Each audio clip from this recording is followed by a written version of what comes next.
In today's video, I'm going to teach you how to customize your forms in QuickBooks Online.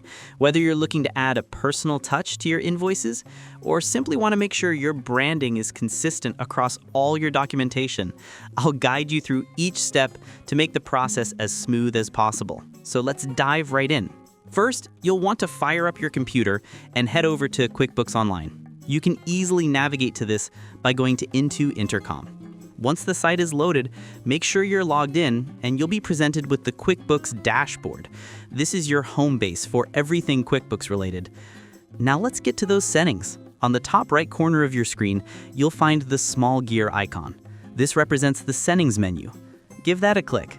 This menu holds all the customization options you'll need to tailor QuickBooks to your liking, so it's worth taking a moment to familiarize yourself with it if you haven't already. Scrolling down a bit, you'll see an option for custom form styles. To modify, so find one that you'd like to customize and click the Edit button beside it. This brings up the customization page, and it's here where the magic happens. The first section you'll see is labeled Design. Once you click on this, you have options to change the look and feel of your form, from the type of font to color schemes and even logos.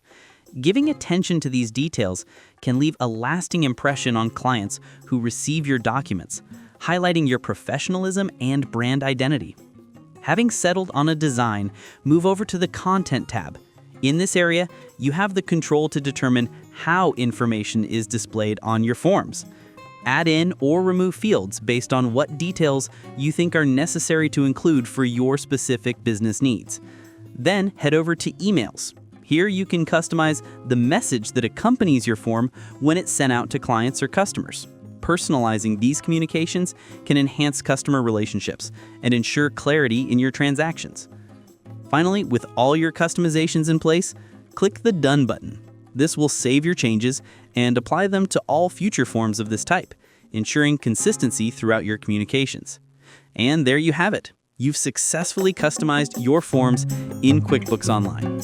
By taking the time to personalize your templates, you're not just enhancing the look of your documents, you're strengthening your brand and ensuring a high level of professionalism. Thanks for joining me today, and I hope this tutorial has been helpful.